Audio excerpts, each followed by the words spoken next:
that one scientist calculated the possibility of the hemoglobin coming into being by chances, playing against chances, with no organizer.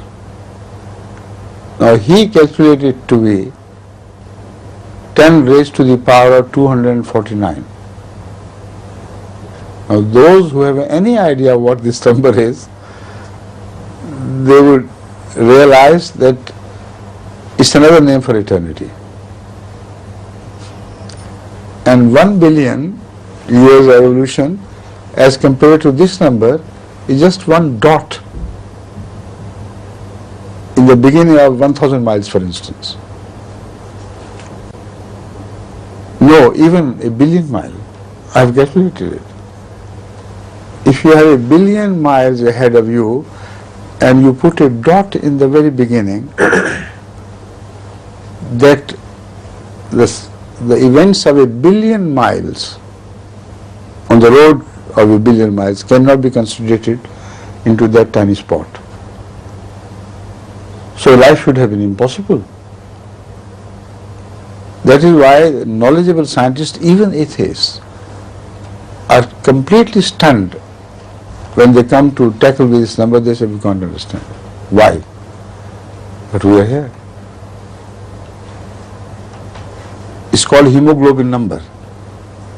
And I have read this in the book of an atheist whose book is devoted to rejection of God, but when he comes to this number, he calls it an impossible number. We don't know how it happened.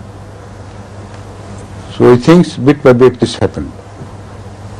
But if it happened bit by bit, it should have happened after 10 raised to the power of 149 billion or 249, whatever it is.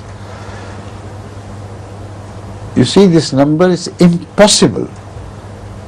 I can give you a small taste of that impossibility, because I know you and other listeners, most of them will not understand this.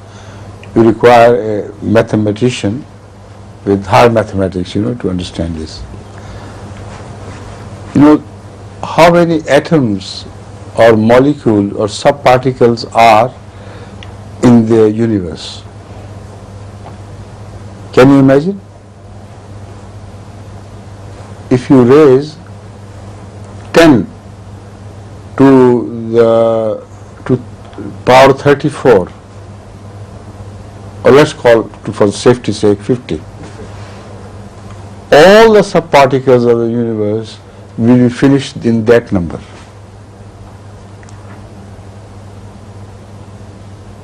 And you raise it one more and it becomes staggering, because it will multiply by itself. And raise it to the power of 2 more, and your mind will be boggled down and you will say, no, I can't think more of it. The scientist who has worked it out calls it 10 raised to the power of not 149 but 249. So whatever that number would be, chances have nothing to do with the creation of the universe and the creation of life. This much we can prove. And also we can prove that we did not create ourselves. Did you create yourself? Did you create all the hemoglobins and everything within you or your mind? Did you organize this computer of mind yourself? So there has to be a maker of computers. Unless the hardware is made, the software cannot work. And the hardware of human mind is so utterly complicated that these atheist scientists, when they come to tackle with this question, they bypass it. They go around it and say, this is what we know, we do. But how do we do it? Who made this complicated thing we call the brain? I cannot answer it. Because the brain could not have created itself, and they do not believe in any creator. So the only place of escape they find is, we don't know. It is so. But it cannot be so unless there is a preceding computer maker. In my book I have discussed all these things which is about to be published, and particularly I have drawn attention of Mr. Dawkins, Professor Dawkins. Is it Stephen Hawking or Dawkins? Dawkins. To the computer he refers to in his own book.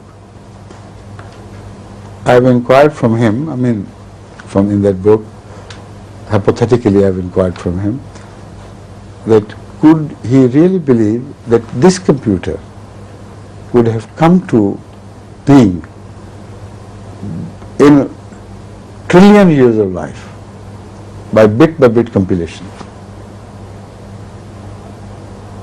If he addresses this question to him seriously, he would say no.